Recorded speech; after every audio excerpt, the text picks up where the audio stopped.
శ్రీ గురుభ్యో నమ. దిగంబర దిగంబర దత్తా దిగంబర శ్రీపాద శ్రీవల్లభ దిగంబర శ్రీ నరసింహ సరస్వతి దిగంబర దత్త మహారాజ్కి. ఈ యొక్క దత్త మార్గంలోకి ప్రవేశించగానే ఒక కొత్త ప్రపంచం కనపడుతుంది మనకి. ఎలా ఉంటుందంటే మీకు అనేకసార్లు చెప్తూనే ఉంటాను నేను. అనేకసార్లు అనేకమైన రూపాల్లో దత్తుడు నన్ను పలకరిస్తూ ఉంటాడు. శ్రీపాద వల్లభుడు ఆయన అనేక విషయాల్లో కొన్ని సాంకేతికాలు ఇస్తుంటారు. ఎవరైనా సమస్యలు చెప్తున్నప్పుడు కూడా స్వామివారి నుంచి వచ్చే సాంకేతాలను పెట్టి మీ అందరికీ నేను తెలియజేస్తూ ఉంటాను. ఆ విషయం చాలామందికి తెలుసు. అయితే ఏదైనా ఒక పర్వదినం కానీ లేకపోతే ఏదైనా ఒక స్వామివారికి చేయవలసిన కార్యక్రమం ముందు కానీ నేను ఎదురు చూస్తూ ఉంటాను.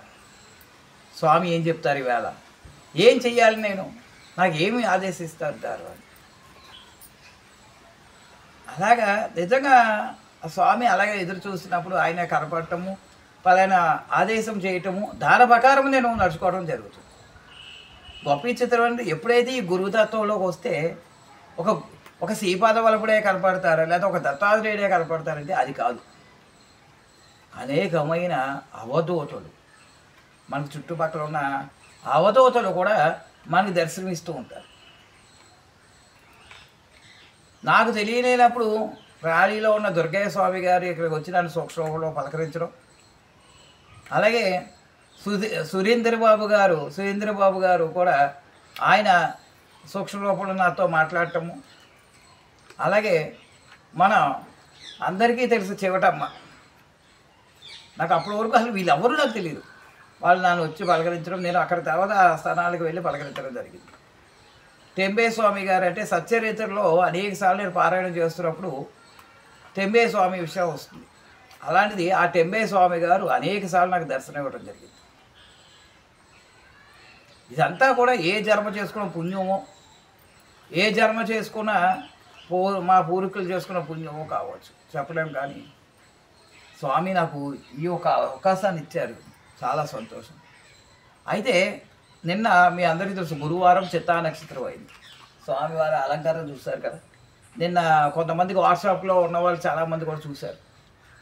ఈ చిత్తా నక్షత్రంలో ఉదయాన్నే మేము పాలుతో అభిషేకం చేసి స్వామివారికి ముందు మంగళస్నానం చేసి తర్వాత ఆ పాలుతో అభిషేకం చేసి శుభ్రంగా ఆయనకి నూతన వస్త్రాలు, ఏ చిత్త నక్షత్రంగా అప్పుడు కొత్తగా వస్త్రాలు వేసి ఆభరణాలు, ఇక్కడ కొంతమంది వాలంటీర్లు, అమ్మ ఉన్నారు, ఇందు గారు, వీళ్ళందరూ కూడా శుభ్రంగా అలంకారం చేస్తారు.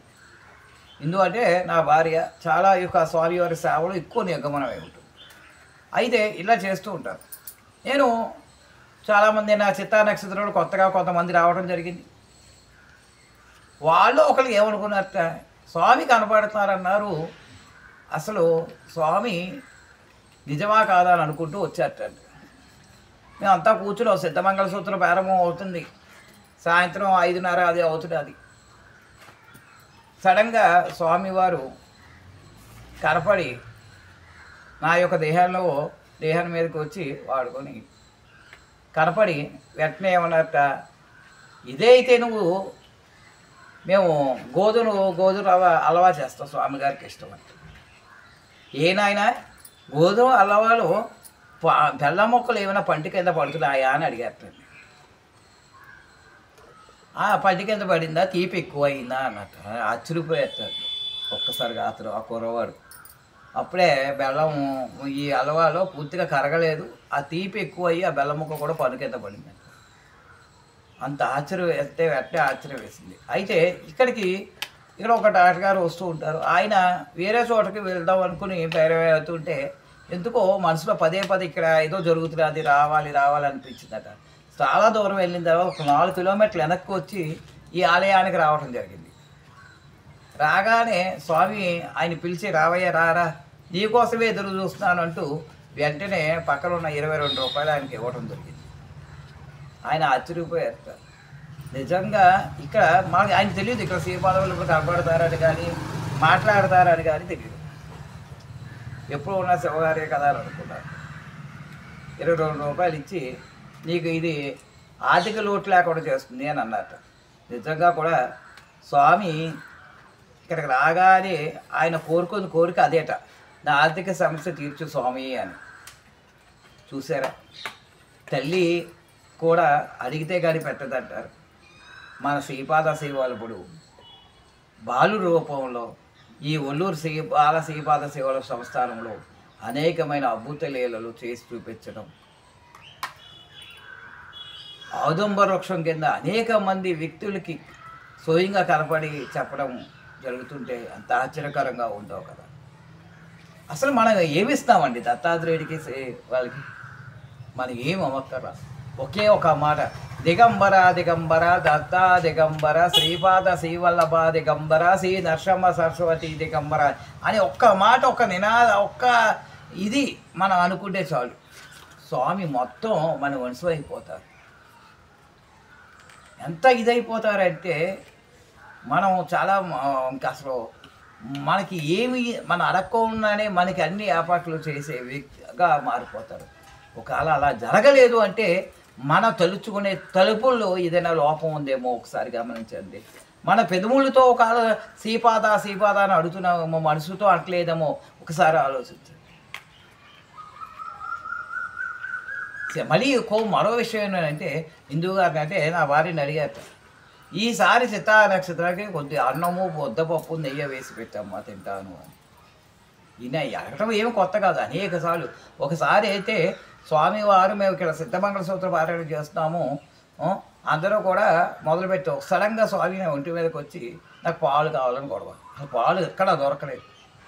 6 మొదలుపెట్టిన వ్యక్తి పాలు కావాలి అంటూనే ఉన్నారు. ఆయన ఆవు పాలు కావాలి, మళ్ళీ జెర్సీ పాలు ఇవి కావాలి. ఆఖరికి వెళ్ళగా ఆఖరికి సడన్గా ఎవరికి దొరకలేదు. అనుకోకుండా ఒక అతను ఒక పాలు సీసా పట్టుకొని వచ్చాడండి. వెంటనే వెళ్ళి ఏంటంటే ఇవి ఆవు పాలు అని. అవునండి, ఒక కొత్తగా ఆవును కొనుక్కున్నాను, ఈ పాలు పట్టుకోవచ్చు మీకు. చూసారా, స్వామికి తెలుసు ముందే పాలు వస్తాయని తెలుసు, అందుకే ఆయన పాలు అడిగారు. మేము ఎన్ని చోట్ల తిరిగినా పాలు దొరకలేదు. ఆయనగా మేము అదే అంటాం, ఎందుకయ్యా ఇబ్బంది, అదేదో వస్తాయి కదా, తాగుతావు కదా నువ్వు అని అనుకుంటాం మేము. అలాగే ఒక్కోసారి మనకి కంగారు పెడుతూ ఉంటాడు కూడా స్వామి, మనని పరీక్షిస్తూ ఉంటాడు అనమాట. అంత ఇది. మీకు గురు పౌర్ణమి నాడు ముఖ్యమైన సంఘటన మర్చిపోయారు మీ అందరికీ చెప్పడం. అందరికీ మేము ఆయనకి తోటకూర పోపు అది వేసి కూర వండి పెడతాం. ఆ రోజు కొద్ది తోటకూరలో అడవుడుగా చేయడం వల్ల కొద్ది రుచికరంగా లేదు. నాకు ఈ తోటకూర కాదు, నాకు తోటకూర కావాలి, గొడవ చేశారు. ఎక్కడా కూడా తోటకూర దొరకలేదు.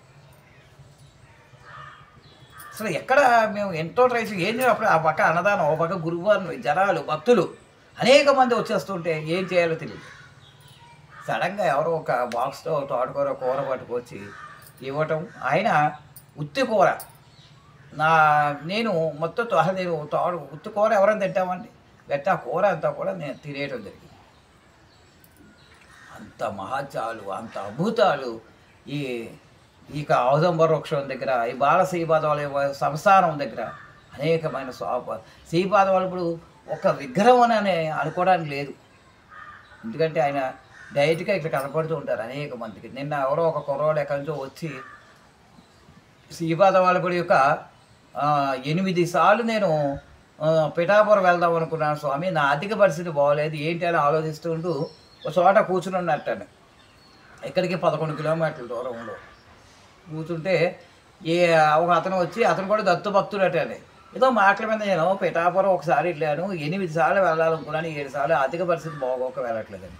పిఠాపురం దాకా ఎందుకయ్యా, ఇక్కడ దగ్గరలో ఒల్లూరు అనే గ్రామంలో బాల శ్రీపాద శ్రీవల్లభ సంస్థానం ఉంది, అక్కడ శ్రీపాదవల్లభుడు నరసింహ సరస్వతి దత్తాత్రేయుడు ఔదంబర వృక్షం దగ్గర ఉంటారు, వెళ్ళి చూసి రావయ్యాను. ఆయన ఇక్కడకు అనుకోకుండా లక్ష్మీవారం రావటం నిజంగా కన్నీళ్ళు పెట్టేసుకుని స్వామి అని ఆయన రావడం వరుసగా 8 రోజులు వచ్చేసాడు. ఆయన కోరిక తీర్చుకోండి. శ్రీపాదవల్లభుడిని మనం తలుచుకుంటే అంత శీఘ్రమైన ఆ దర్శనం కలుగుతుంది.